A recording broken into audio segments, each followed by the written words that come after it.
Hey, yeah. Sorry. Hi. I'm experimenting with something. This is a different streaming system.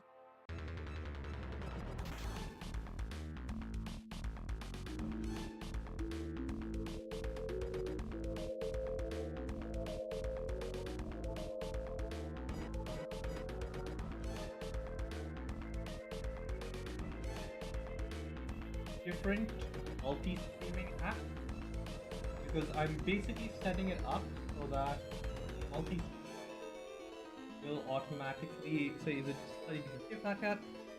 But yeah, I'm trying out Actium's uh multi-stream instead of the multi RTMP that I was using before, and I'm hoping that it'll be decent. I do not know why. It did not just automatically trigger all of my streams.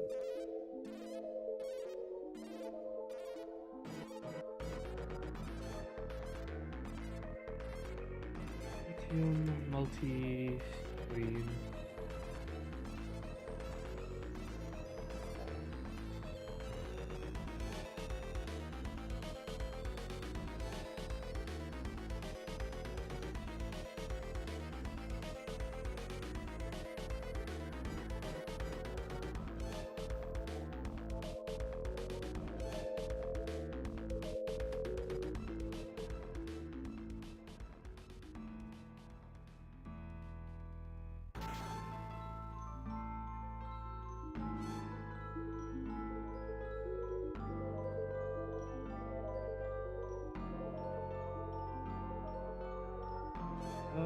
Doing well, doing well. Oh, I just realized something.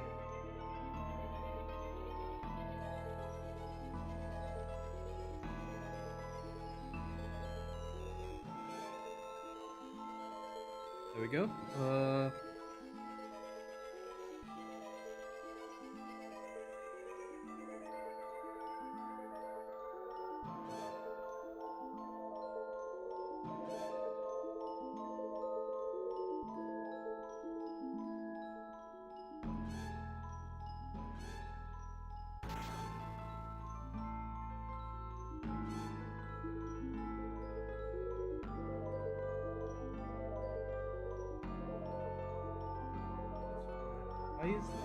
Why do the main outputs not trigger?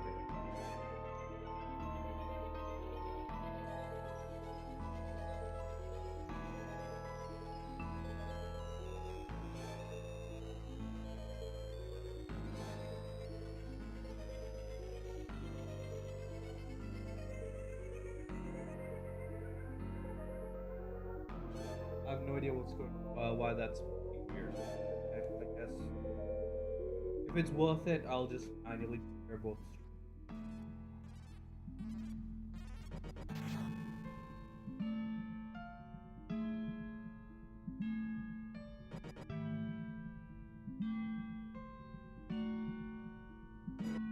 That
like we're going to have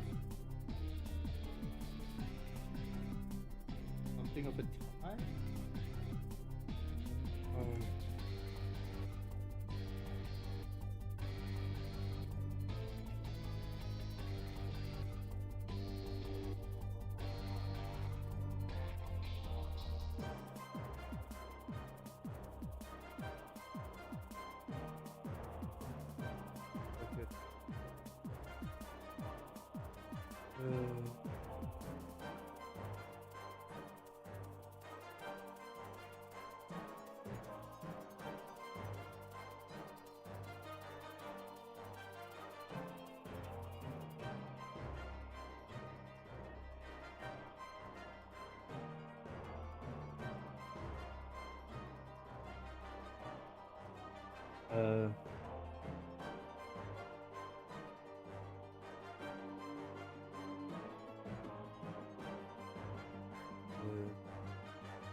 Uh, yeah, we need a tie break.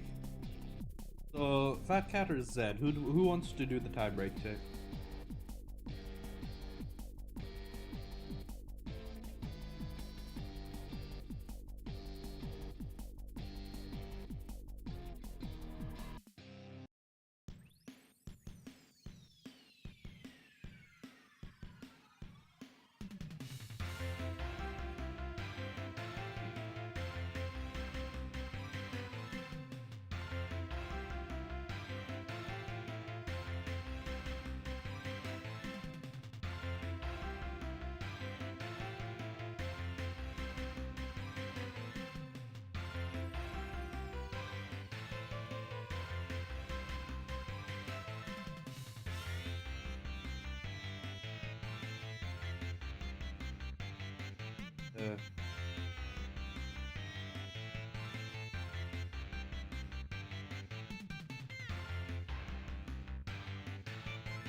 Choices are begin sending out invites for the wedding, and second one is try. Yeah, okay, we're going with this.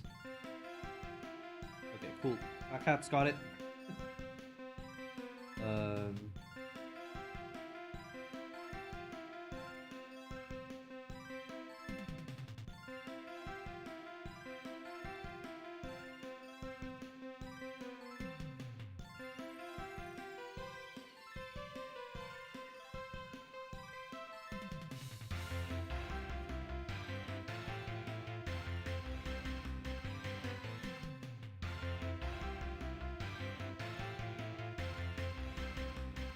Dude. Fat Cat. 8.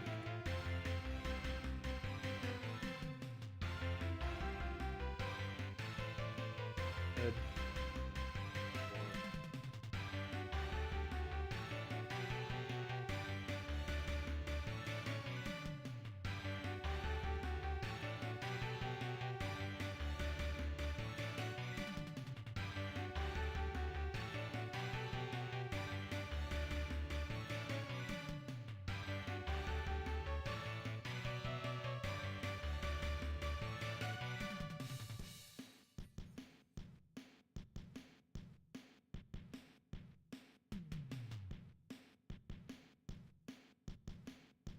The Streisand effect.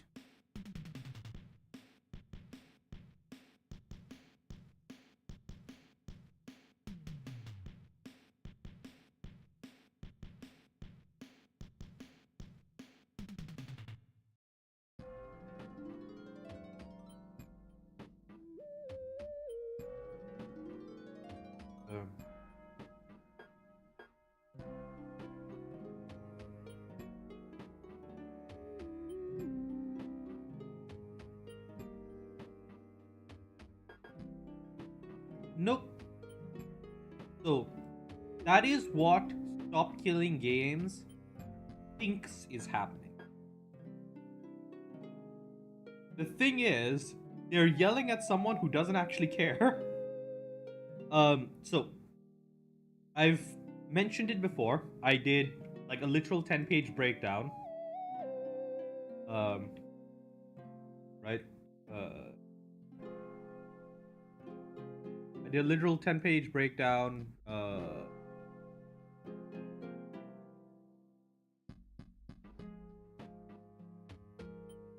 It's over here. Yeah, I did a 10-page breakdown on why this is stupid. But yeah, I did a 10-page breakdown on why this is stupid. I did the whole thing, broke it down. This was before the recent thing that came out of the industry and all of that stuff. I have literally emailed Ross Scott to try and get his view on the situation, and this is the whole thing as I understand it. First, we begin with Pirate Software. He's a streamer, and he has a very specific, like, online personality. He is an entertainer. The way he acts on stream is informed by controversial comedians like Mitch Hedberg and the other guy, I don't remember his name. But he has very deliberately developed a personality that is like sort of the entertaining asshole. So,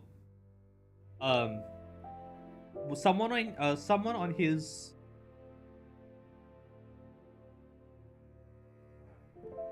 I don't remember. There was some news about it, but it was kind of dead. And then Pirate Software had a word about it, and it was kind of dead for like months. And then Ross Scott blamed Pirate Software about the fact that it was dead. I don't know if it really was dead or not, but like, anyways, point is, at that point, everyone started hating Pirate Software and blaming him for the fact that Stop Killing Games was dead. Except this, now that everyone knew about it, they started to care more about it, which tells me that no one actually say that it was fine. It just wasn't managed well, and the fact that they had to like give the internet someone to hate in order to get signatures on this petition is like, okay, whatever works for you, I guess. But yeah, Pirate Software has this entertainment personality where he is the humorous asshole. He is the kind of guy you like to see rag on about other shit. And this is obviously not the most agreeable personality, and it can cause some hurt feelings. So he gets introduced to Stop Killing Games. Now, the problem with Pirate Software and Stop Killing Games is A, he does not trust the government very much. He's worked in the government in the past. I've worked with the government in the past. I can understand where he's coming from. He does not like the idea of government regulation of the video game industry because of a number of things. That's a separate matter. The next thing that he is concerning himself with, saying that he's talking about, is that he doesn't believe that he has certain things that he prioritizes in online games. He is a big fan of social sandbox games. He has brought up in games like Dune that he didn't like the fact that Dune was becoming more PvE and less PvP, right? Because Dune Awakening, this new MMO kind of game, they have this thing. They originally had it so that most of the higher level areas of the game were PvP only. But recently they changed it so that instead of going from like 80% PvP only and 20% PvE to 50-50, kind of. And he didn't like that, which kind of gives you an idea of what he thinks is important in games.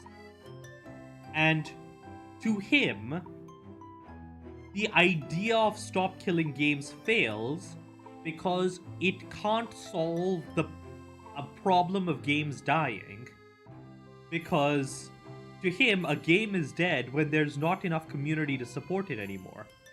And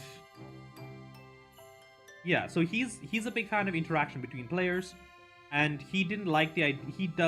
He likes more of that, and he's like not a big fan of single player, like purely, maybe not a big fan, but he likes that more than purely single player experiences.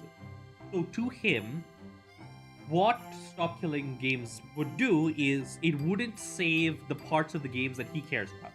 So he's and then beyond that, he also felt it was vague, and this is something that I can kind of agree with, because in doing those 10 pages of research on Pirate Software versus Stop Killing Games, is that there are a bunch of issues with the whole thing, and it's a mess. It's a whole ass mess. But one of the problems is that there's no, because it is a populist movement. It's inherent to the fact that it's a populist movement. Stop Killing Games doesn't have a unified idea of what they want, and Ross Scott says that this isn't a problem. We are at the first stages. We're just trying to get this into the EU Parliament, and we just need to keep it broad so that the EU Parliament doesn't have anything to complain about, and it can't just immediately get shot down. All we're trying to do is we're trying to say, here's a problem. The problem with saying that is that if you don't offer a solution, the game companies and the people who are like obviously like abusing the current system are going to be the only ones with a solid plan. And given the fact that they managed to put together a 5-page clear and concise documentation on why this is bad, like within a day of Stop Killing Games getting the 1 million signatures it needs, tells you something about how that's going to go down. And that is why I was like, yeah, that is why I can agree on Stop Killing Games being vague, because like they don't even define like what they want. Like some people say, and then more yeah. So Pirate Software, at the beginning of all of this, back when this first came up like 10 months ago, I think it was almost a year ago at this point, he said, I do not support Stop Killing Games because it's too vague, and I do not think that it'll work, and I feel like it will make the kind of games I want, which are single player games and that kind of thing, less it would put market incentives against those kinds of games. But I'm also not from the EU. I can't participate in this. This is my stance on it. Go make your own opinion. That was his stance on it. He just kind of didn't talk about it again for 10 months. Like he talked about it a few times, but only when people kept coming into his chat to talk about it, and there was like some drama at some point 10 months ago, a few months ago, and he posted a video where he summarized his opinion on Stop Killing Games, and there were some things that he kind of was weird about, where he was like, there's this attack vector I can imagine for because he has plans to make his own live service games in the future, right? If you consider Block Game a live service games, he has plans to move that away from a Minecraft-based game into its own thing. He's mentioned even outside of Block Game that he's interested in live service games and that he might want to make a multiplayer game in the future.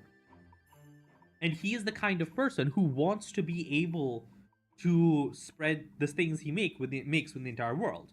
Therefore, this could impact him.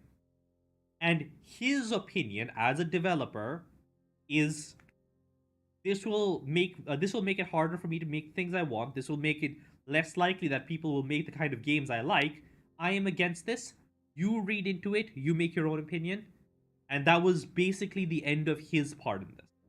Then, I think like a few weeks ago,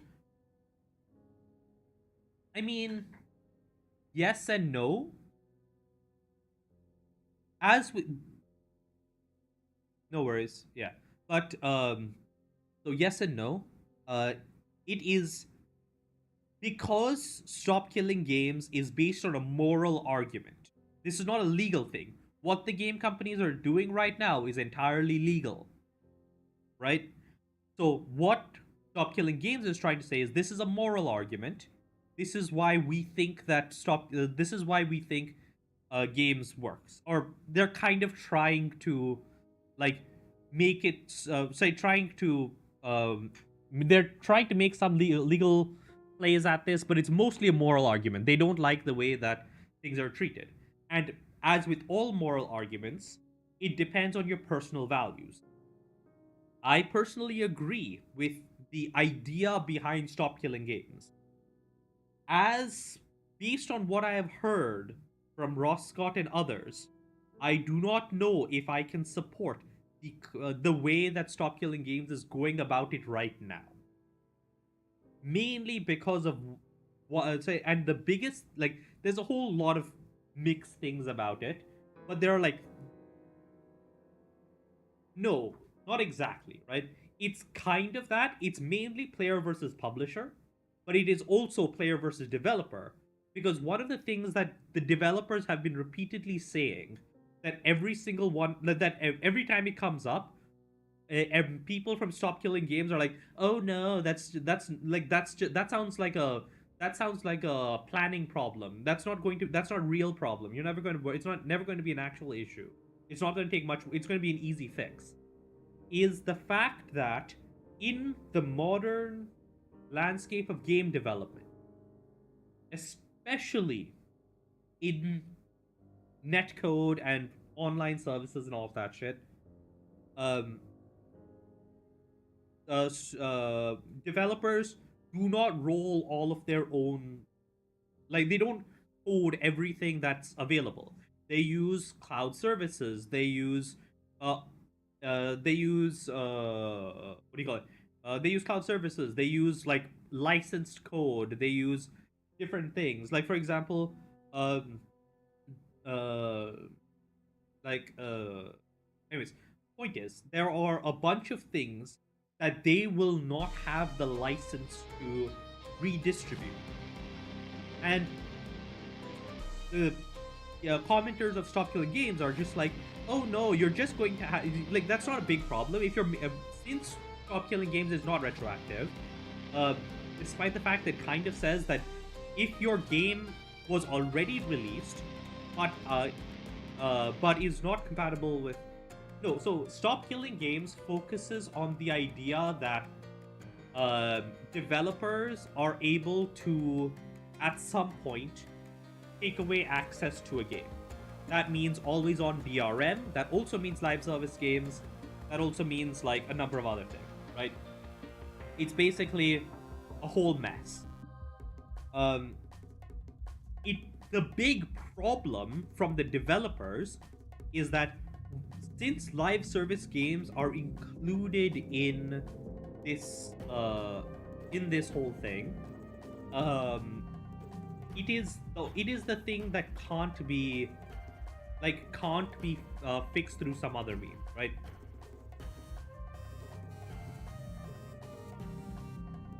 It is the thing that can't be fixed through some other means. You can't say that, oh, what do you call it? Live service games inherently require all of this complex cloud-based or at least server-based infrastructure that is a lot more difficult than most people claim it's going to be, especially for modern features like huge 1,000 people game servers and all that shit, right? And like World of Warcraft's kind of an exception because it was made using that old paradigm. But a lot of modern games are not making 100% of their server infrastructure, right? It's this whole complicated thing, and yeah. But point is, until and unless Stop Killing Games gives people an actual idea of what they want to see, right? Because I've heard everything from just allow people to run around the tutorial island, but also, so this is the thing, right? Um,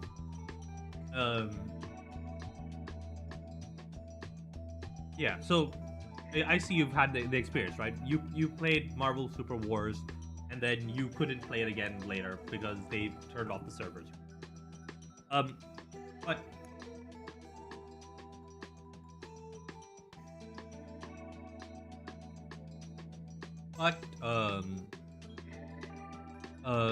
in the case of Stop Killing Games, they are trying to say that, oh no, we are in the clear because we are not saying that you should do anything. We're not saying you should do something specific. All we are saying is that we want to be able to play our games after you stop supporting them. And they're saying the fact that we are not asking you to do anything, we're just going to ask you to stop doing something, absolves us of all responsibility. Yeah, that's stupid. They are stating that they want something. They want access to their games. Their games require. It's like saying that, hey, you sold me this phone. This, like, let's say that you bought a phone in 1992 or whatever, back when 2G was the mobile network, right? And you were given this phone, and this phone could call any other phone. And then, in 2015, the 2G network stopped being supported by, I think, almost every country on the planet. In almost every major nation, 2G is no longer supported. You can't use your phone anymore.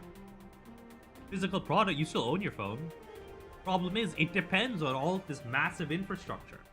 And they needed the 2G network for like a bunch of other stuff. So, what are we gonna do? And that is the stance that the developers are taking, right? The developers are saying, hey, we sold you phones. The phones can do these things. But in order for you to get most of their functionality, you need the phone network. The problem with the phone network is that it costs money to run. And because the phone network has to be big enough to support a lot of phone customers, if there are not enough people using 2G phones, the phone network costs more to run than it does than we get from the phone than from the 2G phone users. And we can't keep that up forever, so we are going to stop.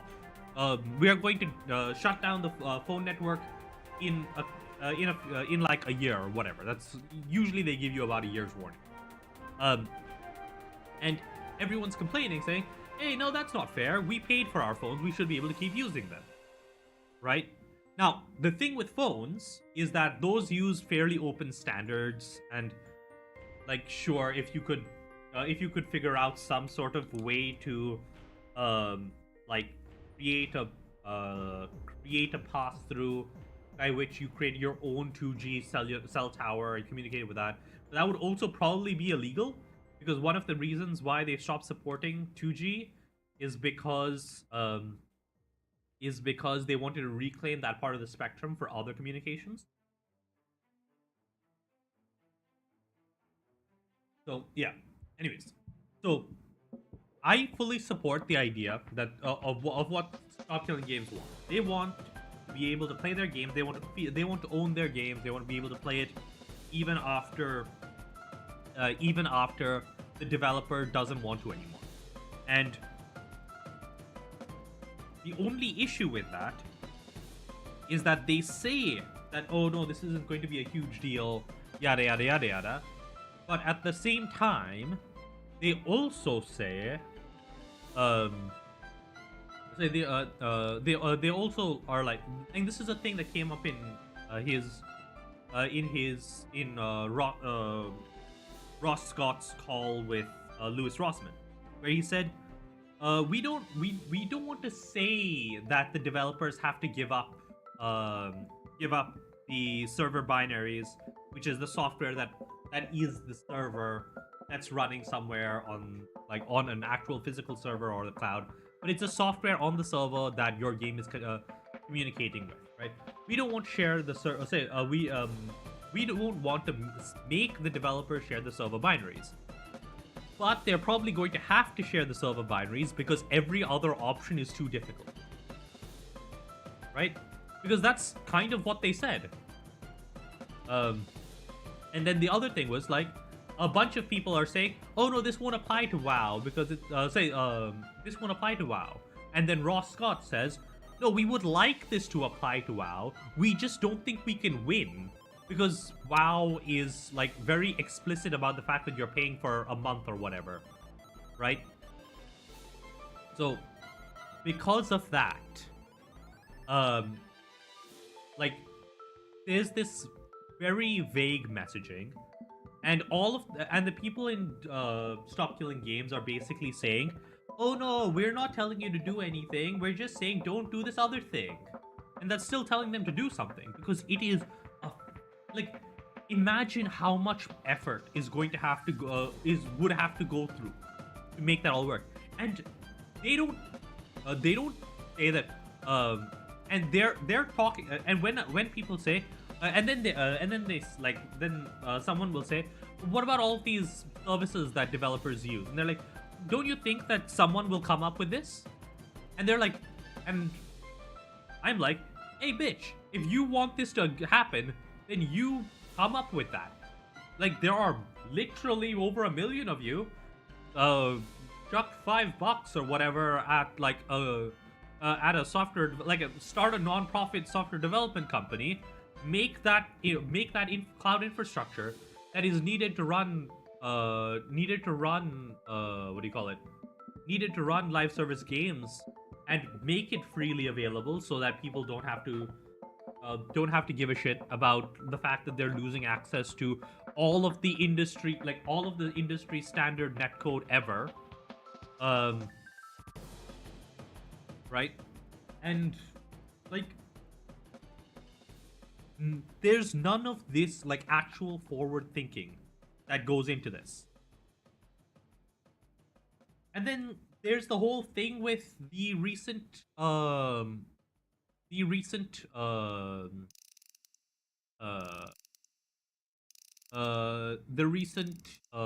you call it, response from the games lobby, right? And yes, it is very much protectionist bullshit. Thing is, it's all legal protectionist bullshit, which means that thing, while I do not agree with it in the slightest, is all considered to be how the world is right now. And there is going to be there is like a certain like preference to not changing things. Because if things aren't bad right now, at least to the people making the decision. And like, if you think about it, there are probably hundreds of millions of people in the EU who play video games. And they're getting maybe 2 million people to sign a petition. Yeah, sure. The games industry will say, no, yeah. So, point is, if Stop Killing Games had like, this is the base standard we want, right? We want you to, and this is like, I actually sent an email to, a follow-up email to Ross, like trying to figure out his stance on this. I said, okay, you mentioned in like a long time ago that you would be happy if game developers, when one of the things they could do to sunset a game is release the API that the game communicates with, right? You don't need to release your server binaries. You don't need to do that. You just need to release the what the server needs to do, right? And that would be a reasonable concession. It says, okay, this is the equivalent of right to repair, right? We are going to make this like the phone. The phone currently, say, the phone uses like a standard, like 2G cell phone standard. What's it called? RTC.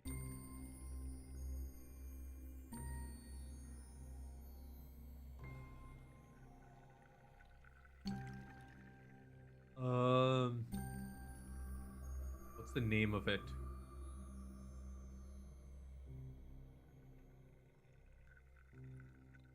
Yeah, GSM standard. Stand.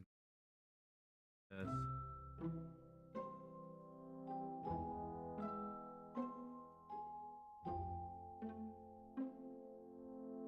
Let's see.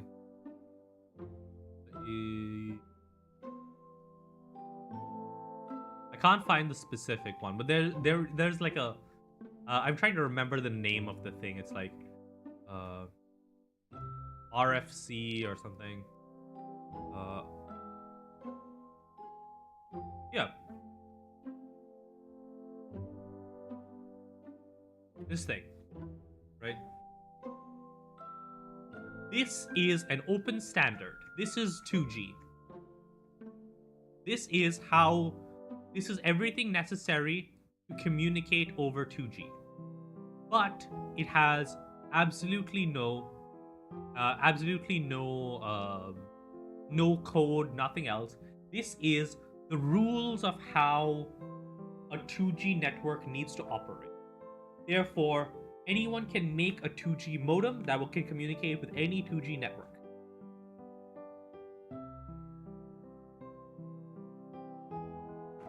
So even in a country, well, it might still be illegal, but whatever. Even in a country that doesn't have a 2G network anymore, you could theoretically build a new 2G network if you wanted to. And an API like document or an API specification is similar, is this, but for your live service game, right? And I would be okay with this. This is a perfectly reasonable way of comparing it, because you could very well compare the way games are sold to the way phones are sold, right? Because phones depend on some sort of external service, the mobile networks, in order to work, and they're sold as one-time purchases. I mean, sure, you need to pay for the communications, like your phone plan, but whatever.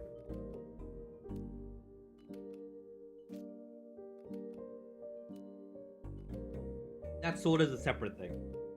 But I still haven't heard back from Ross on that one. I understand that he's busy. Whatever, doesn't matter. If they could come to a consensus and say, "Hey, we want API specifications. We want you to um, transfer.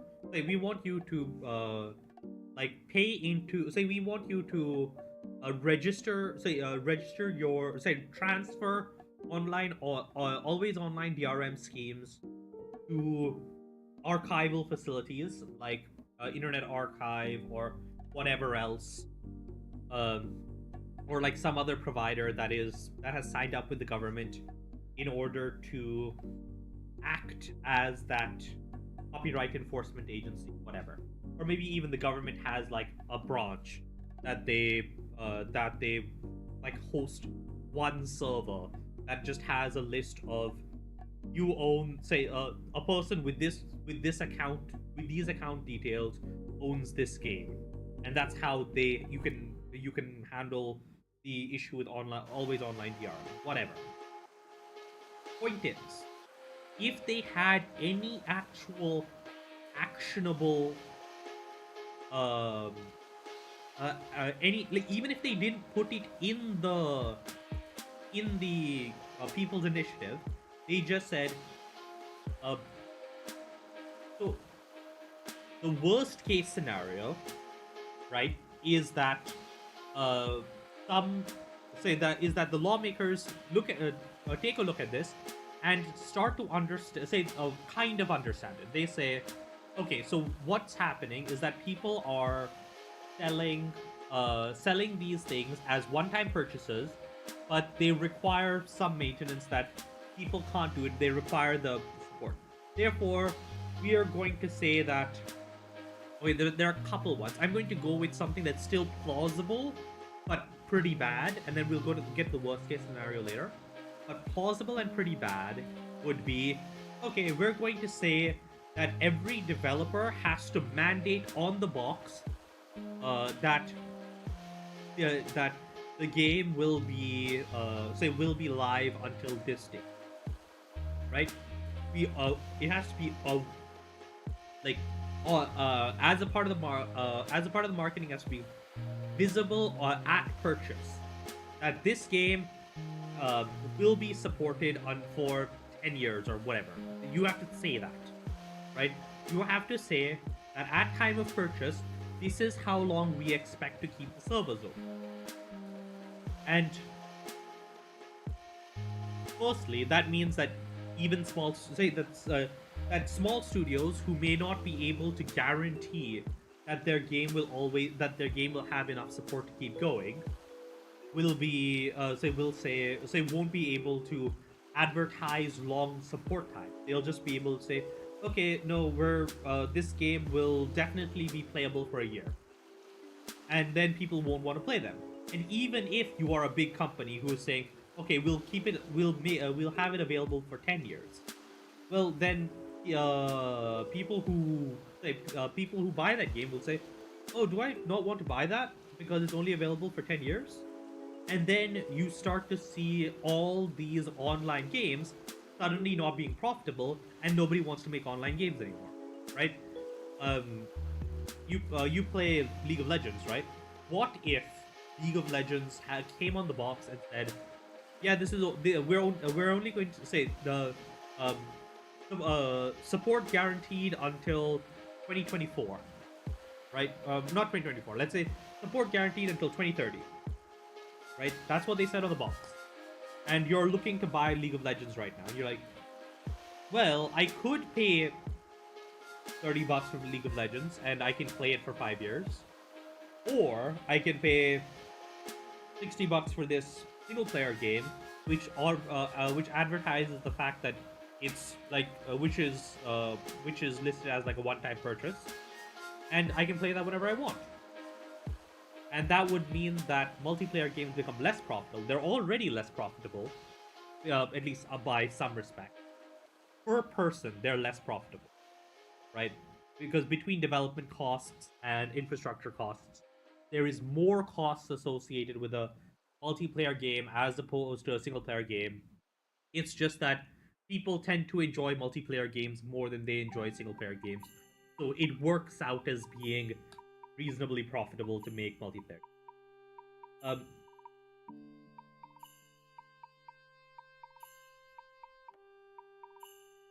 so that is like a reasonably possible bad scenario. Yeah. But that's a reasonably possible bad scenario. Multiplayer games become less profitable, less companies make them, and you get this whole mess. Other thing that might happen. Um, the initiative uh the initiative takes a look at everything and says, yes, we hey Bessis, nice to meet you. Bessis, Bess Bess is say Bess is it? Good. I am currently sidetracked and ranting about stop killing games. Okay, Bess. So I believe that stop killing games is a good thing. I just think that the current management and organization of all of that is a huge ass mess, and that they really, really, really need to get their act together. Right? They should have, like, They have been doing this for like almost a year at this point. They should have had the equivalent of that 5-page document that the video games lobby put out in like a week, like less than a week after this became serious. They should have had that 9 months ago. They should have had that 6 months ago. They should have had that so so long ago that it shouldn't have been a question. They should have been able to say, "This is why we believe X. This is why we believe Y. These are things that we. This is the kind of standard we want, right? This is what we mean by functional playable state. This is so." Here's the thing. In the message I got from Ross Scott, he says that a functional playable state is as the features that it was advertised for at the start, say when it was originally sold. Right? That is a very messy bag to get into. Because it undermines so many of what other people in the movement are saying, right? A bunch of people are saying that, hey, if it's a multiplayer game, maybe that just means that you get to run around the tutorial area. Except WoW is explicitly advertised, like specifically advertises massive raid content. Oh yeah. No, I just got sidetracked because anyway, I have so the way I think about things when I'm not sure how I feel about different things is I sit down and I write about it as though I am doing like some research. And this is how I think about it. I make citations, I try and archive those citations, all of that. I just do that uh as a way of thinking about it. And as a result, I am looking at Stop Killing. No, I'm not, I already brainstorm, and as a result of my brainstorm, I am looking at both Pirate Software and Stop Killing Games, and I'm saying you are both idiots. Thor, because well, Thor isn't really being an idiot, right? He is being very openly biased, right? He is outright saying, "I'm a developer. These are the things I don't like about it." And I don't like say, and I am very emotionally upset because people are doing things like attacking my life's work and um and calling the police on me, right? He is being very open about the fact that he is being emotional and that he is biased. I might not agree with him, but I recognize that he is being open about what he wants and what he doesn't want.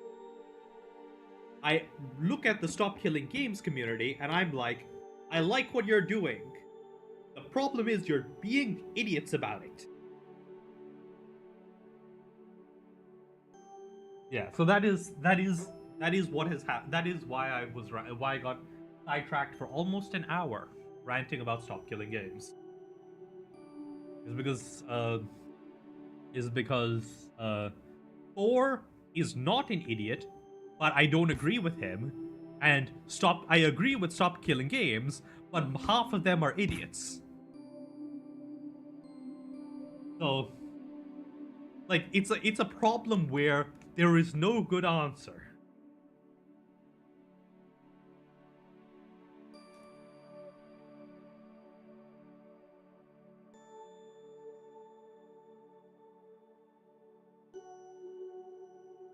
By the way, Bess, do you mind clipping that? I need to. I don't think I can clip. Speech. Clip that. Hopefully, I got the whole thing. But summary: Thor, not an idiot, kind of asshole. Yeah. And the thing is, they're being an idiot about something that is actually really good. And if they were smart about it, they could do so much good for the world. But they're just being so stupid that like they might end up shooting themselves in the fucking foot. Right? If they had properly organized, if they had come to this with a reasonable game plan. Right? If they had like organized this, right? Yeah, so If they had done the bare minimum of organizing this, this would be so nice, right? This would be so great for the games industry going forward. If they had like yeah, I understand that. It's so frustrating because this say that 10-page PDF that I put together in one day, right? And I wasn't even like the whole way through that, right? Instead of the one day that I spent figuring this out, people will spend weeks drumming up bullshit that I can disprove in less than 5 minutes. Big example of that. There was this YouTube video that was released about pirate software from like Sloppy Dev or something.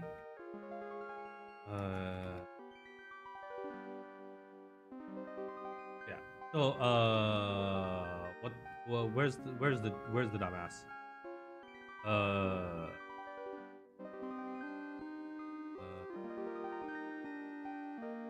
I haven't watched Soggy Serial's thing, so I can't comment on that. Yeah, this guy, Slop News Network, right? So, I didn't have to wait 5 minutes into this video to realize that this guy made a 20-minute video about Thor, talking about his job history and all of that stuff. And yet, he did not spend 5 minutes to answer the question he puts right at the beginning of his video. He says, "Oh, I couldn't find anything about his previous hacking experience. Except it took me 5 minutes to find the explicit citation on the DEF CON website saying that Psychoholics, which there are also previous documentations pointing as Thor as being part of the Psychoholics team, received a black badge from DEF CON. They received 3 black badges from DEF CON. That alone is massive, a massive cybersecurity credit, right? That's a huge thing. That by itself is a huge fucking thing. So that's one thing, right? And there are people who will spend so long trying to like making the problem worse instead of just like sitting down and coming up with a solution. Like, if they had spent this much time being weird about it before they had someone to hit, right? If they like, half the reason I made this document is that I would like Stop Killing Games to be right. I would like it if they were like actually not asking much of developers, if they were actually just like asking for this common sense thing to be implemented. Except they're really, really, really not.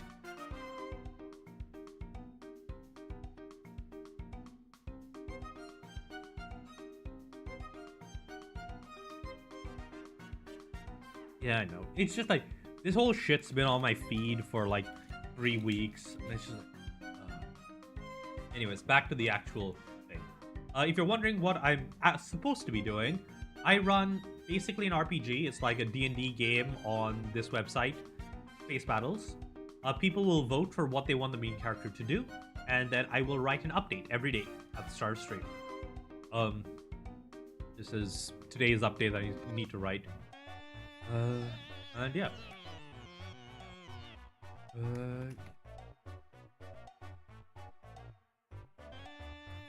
While you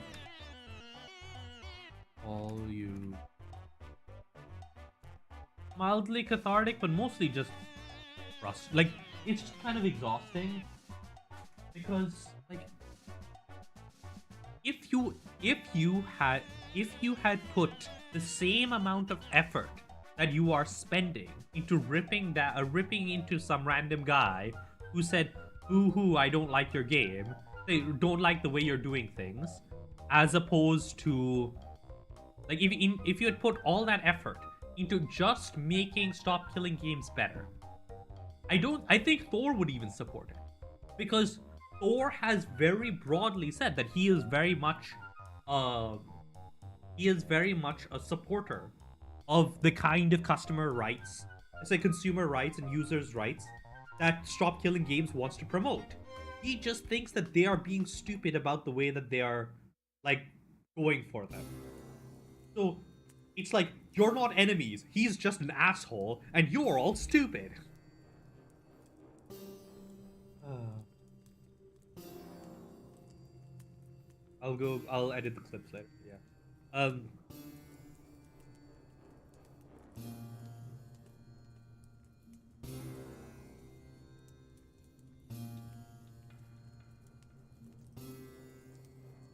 Uh.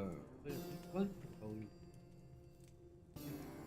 Might be for the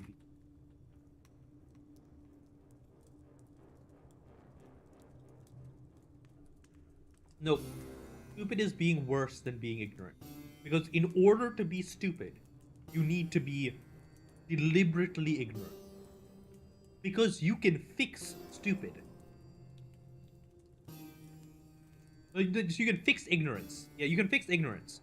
As long as you're willing to learn, as long as you're willing to accept things that are different, you can fix ignorance. Being stupid is like refusing to stop being ignorant, to stop being ignorant.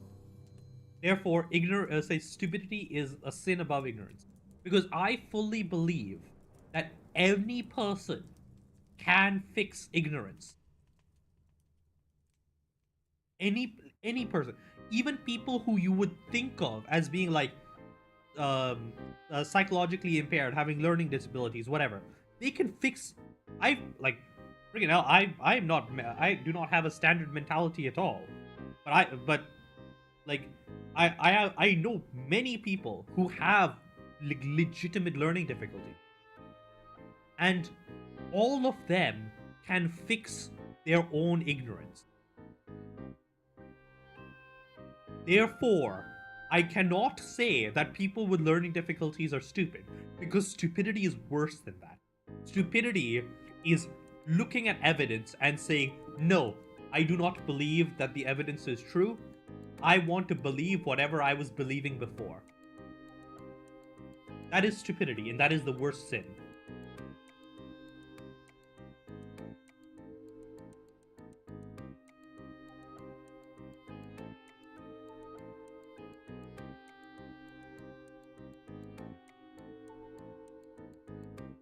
Well, you can prepare all you would like. It is likely. Um. Each. Your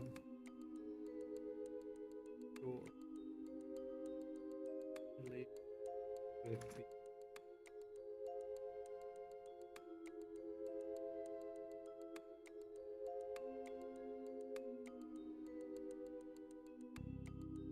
the person are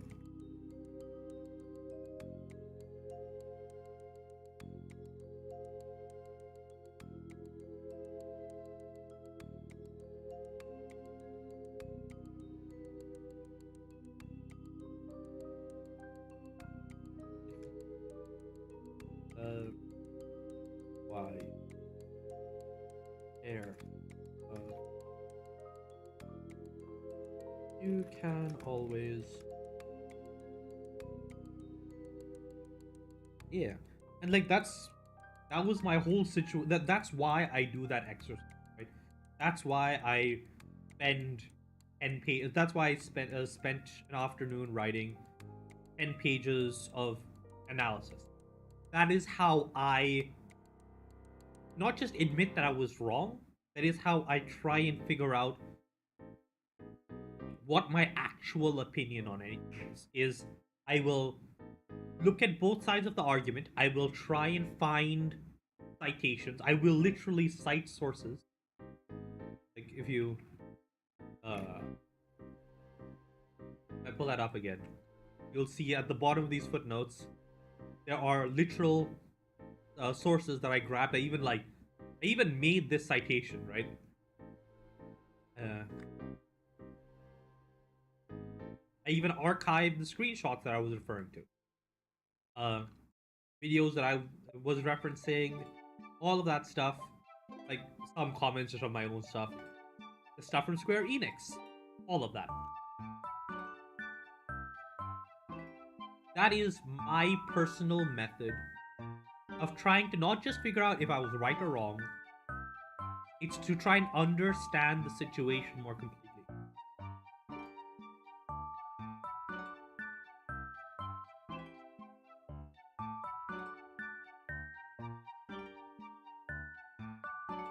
And like my thoughts have changed since making that thing, but it has only changed because I made that thing in the first place. If I didn't make that, I would not have the information that I needed in order to actually observe and like actually like form an opinion on how people were acting in different scenarios.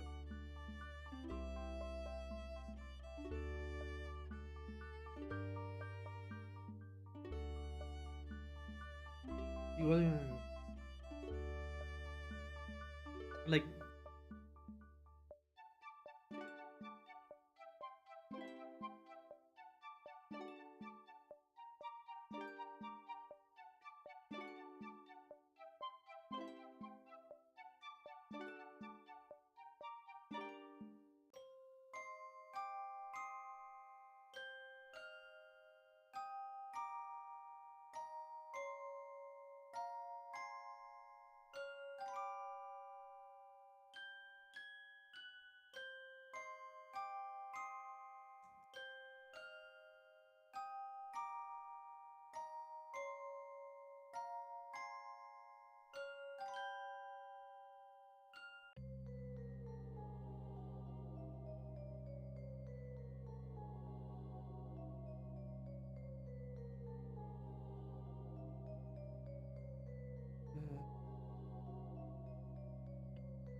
uh while is while uh effectively coaching us oil before uh all of this the uh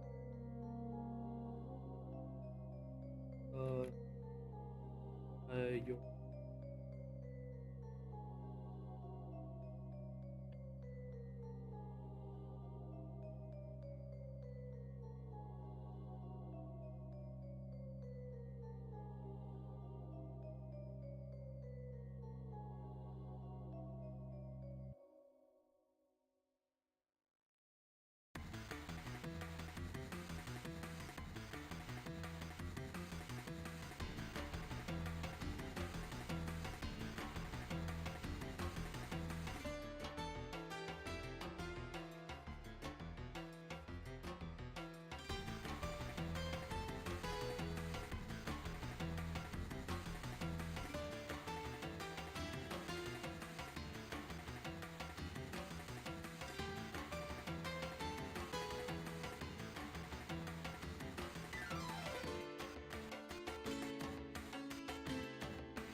Uh,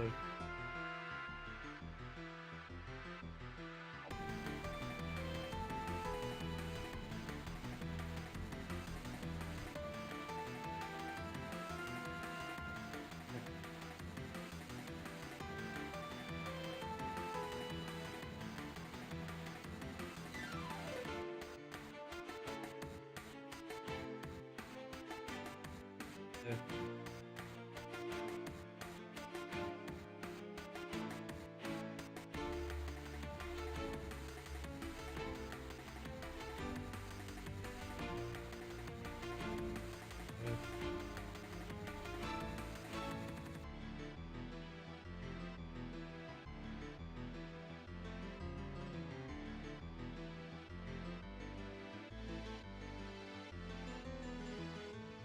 uh,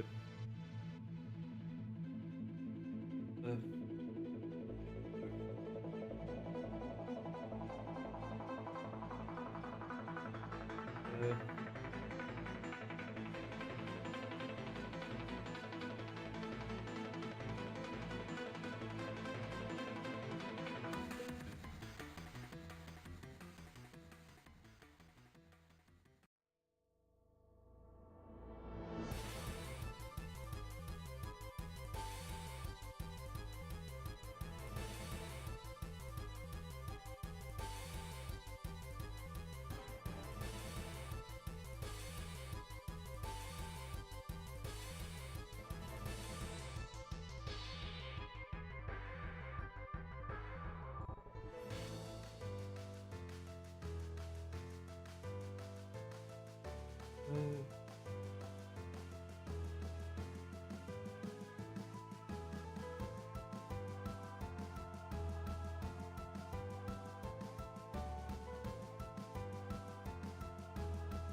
uh, rather than simply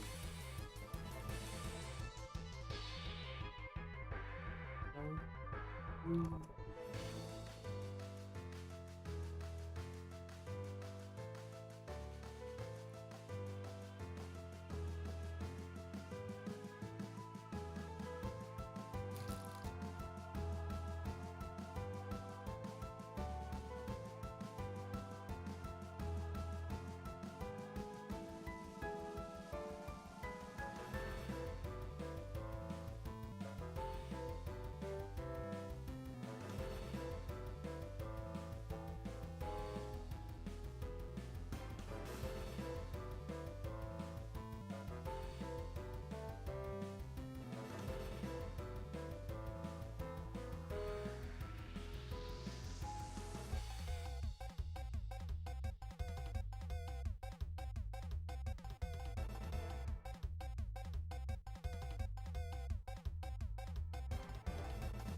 Hold on.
Uh,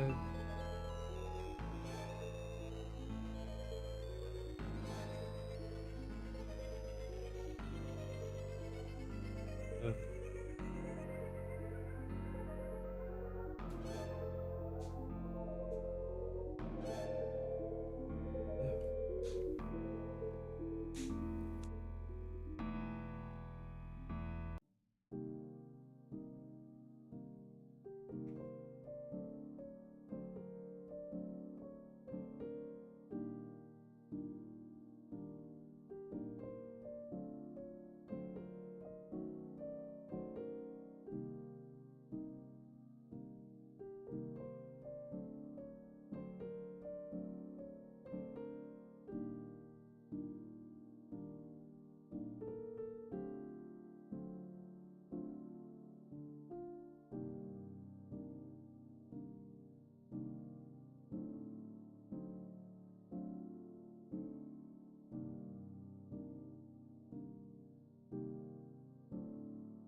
welcome.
do it like that.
Uh,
Uh,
Recording.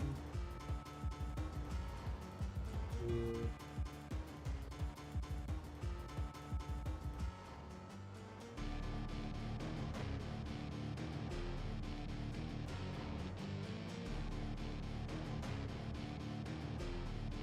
into the home.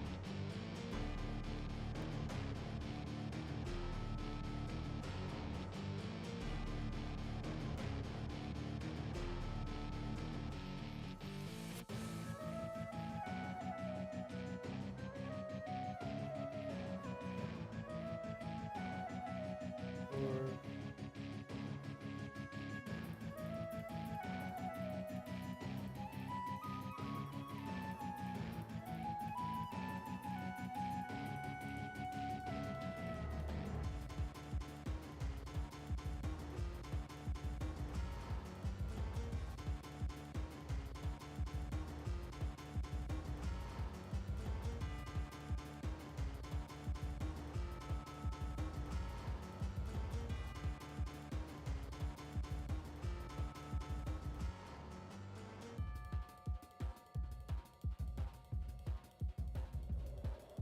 thank you for the follow, Smith.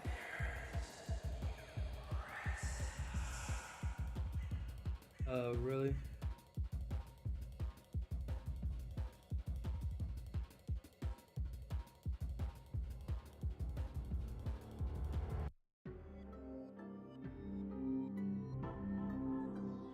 Yep. Yeah, it's really annoying.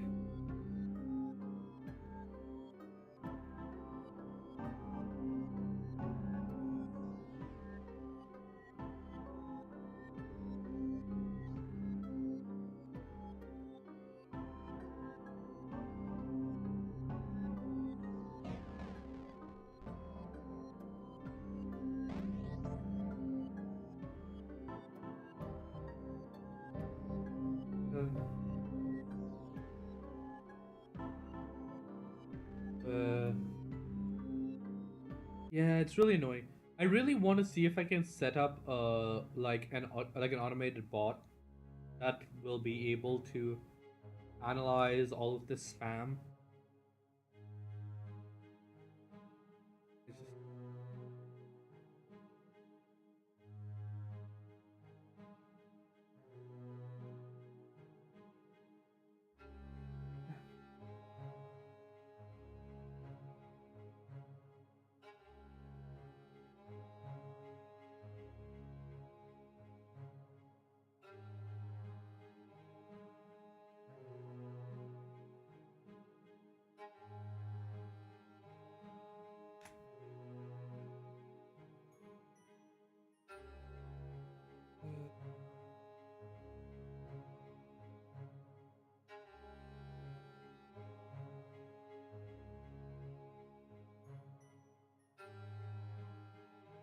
uh,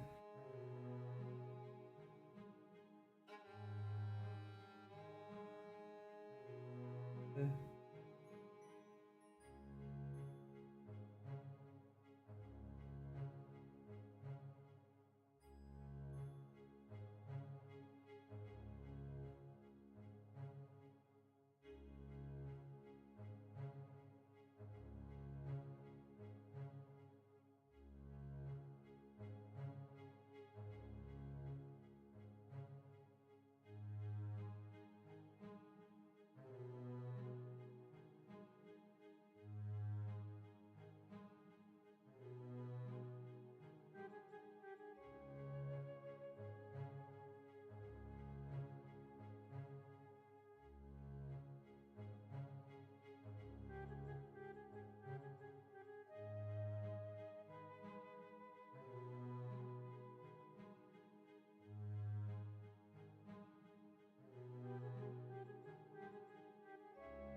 You have made.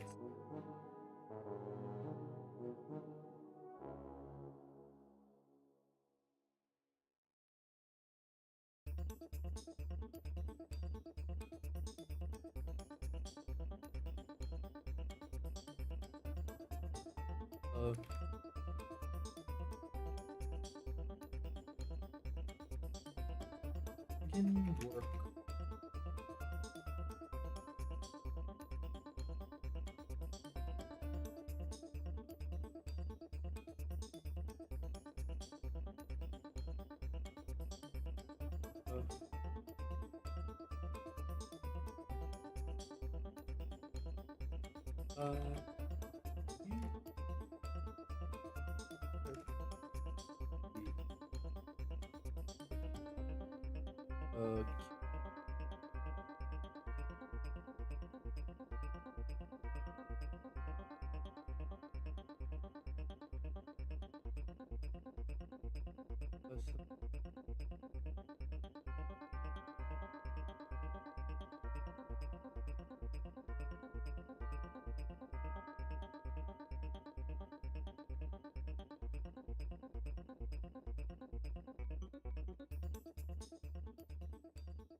Okay, that's finally done. That was hell to write. And we'll finish setting up the Rust environment. You step away from here.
Was me.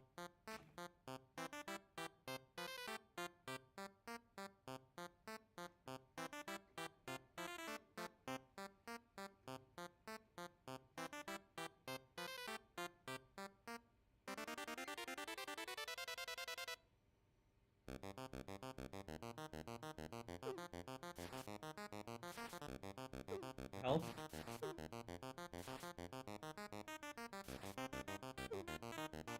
God fucking damn it, really?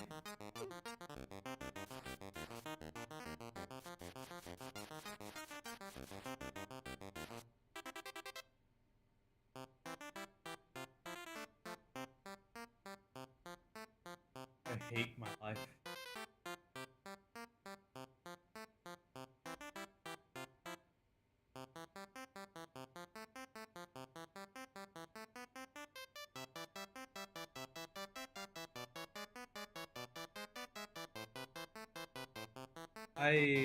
I did a bunch of work yesterday on the software design document, and I accidentally deleted all of it.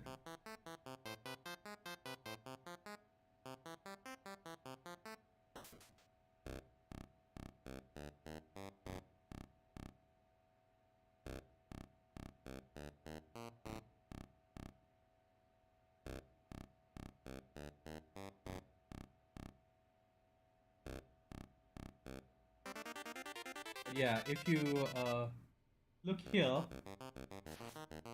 if you see the name here, Citrine software design document, and if you look at end of yesterday's stream, this was full. Actually, it was full if you remember it from earlier this stream too.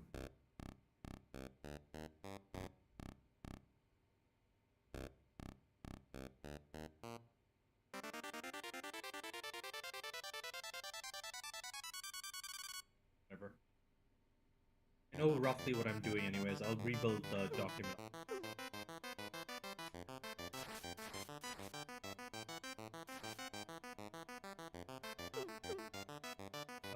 Currently I'm just installing Rust because I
already installed Rust up, didn't I?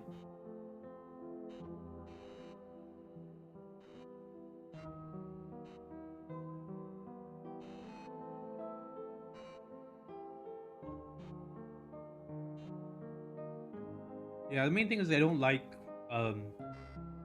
Google Docs because Google product. Normally I would be using Obsidian. There's formatting options in Word that aren't available in Obsidian.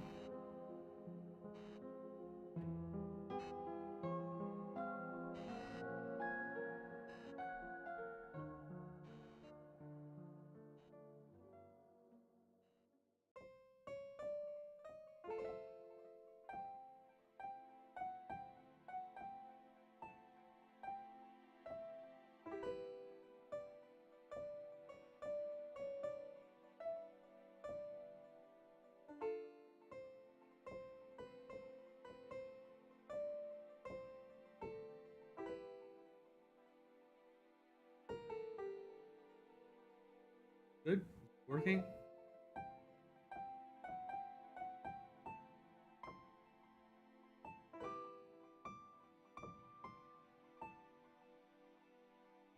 Okay, no, I do actually need to rebuild some of this. Oh wait, no. Next thing up is the Python. Which I already have Python. There was compound I,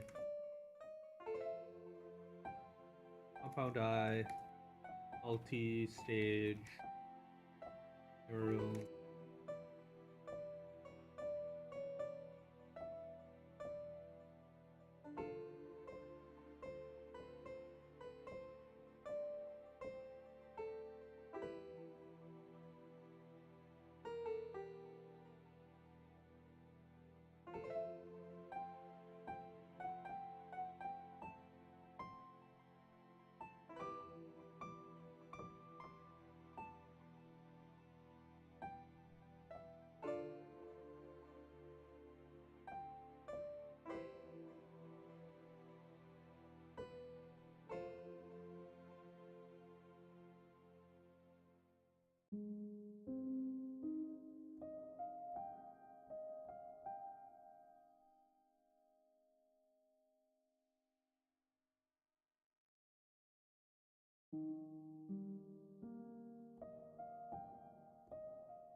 Compound I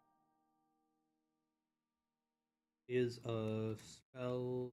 Is a neural net. Is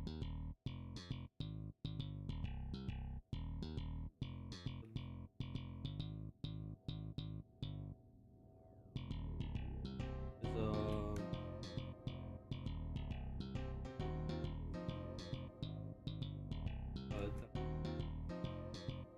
is intended to be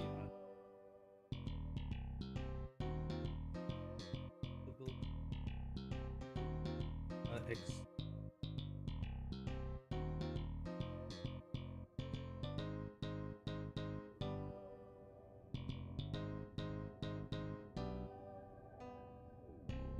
Wait, for use.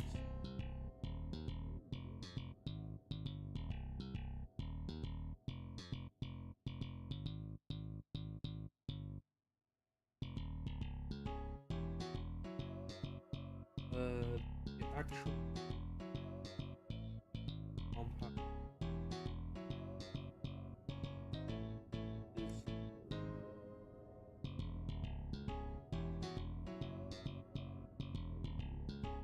is well, it should,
well.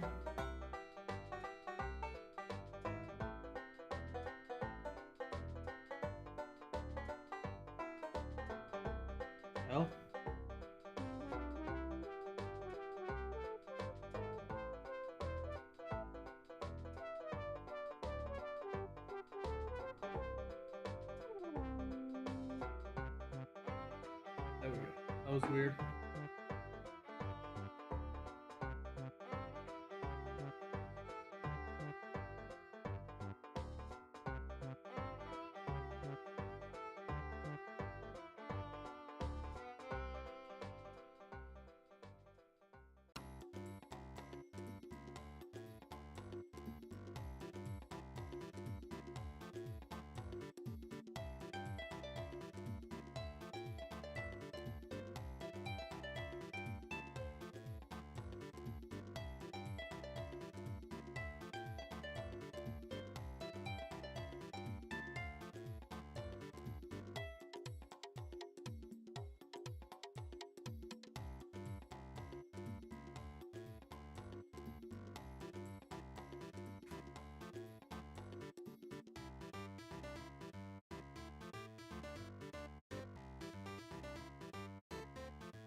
The translation.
this not what I'm looking?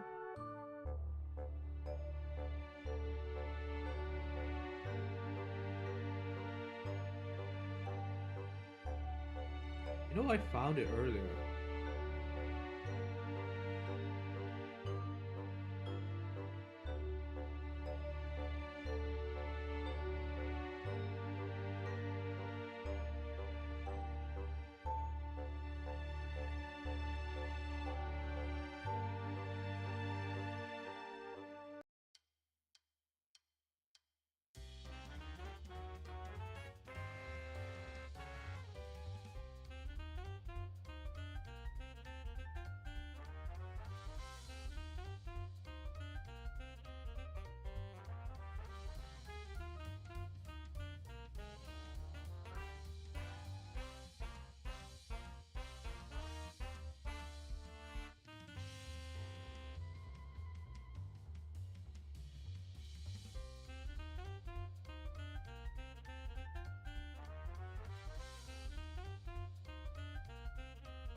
Yeah, WordNet public.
I can't remember what it's called right now.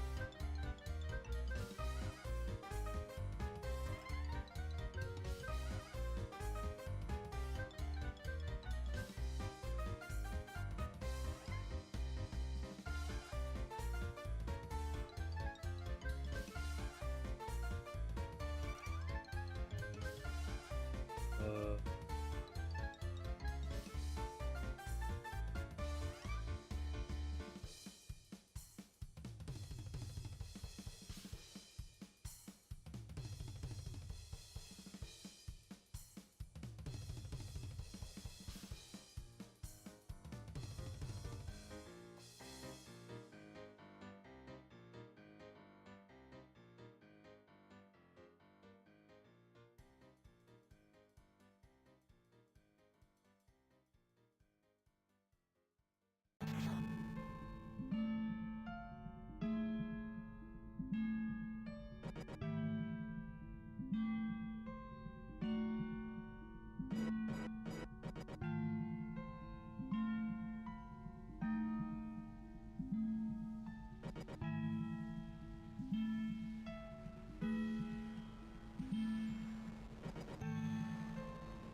Ooh, what happened?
You can still give it a shot. Start a little bit.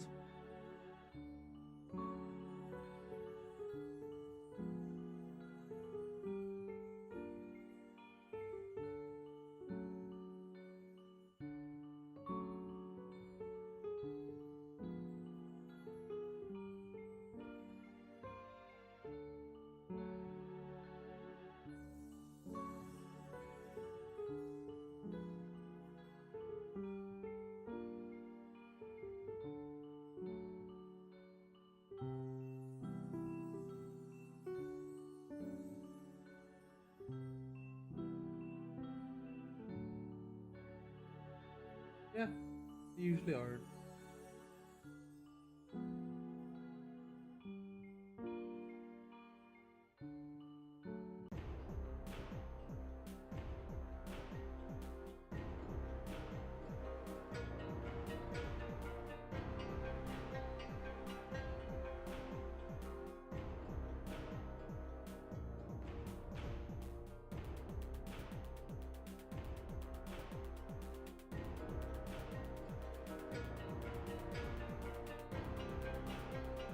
I'm feeling weirdly, really drowsy right now.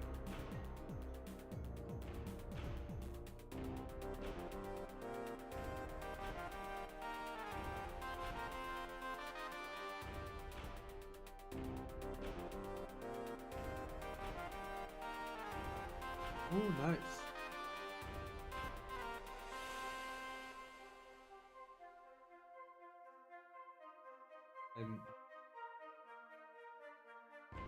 I have no idea what's up.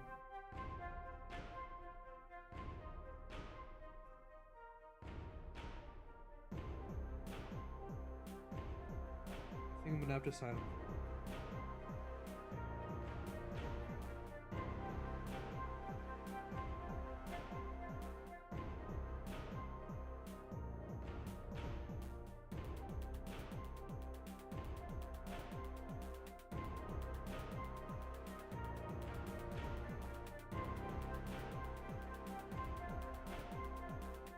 Yeah, sorry. It's just...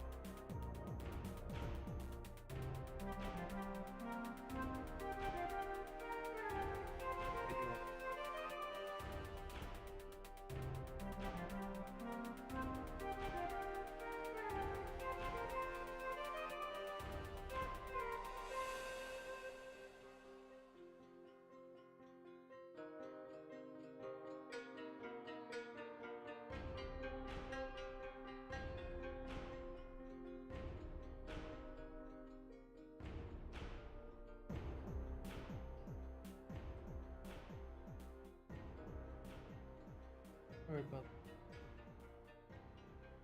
You enjoyed the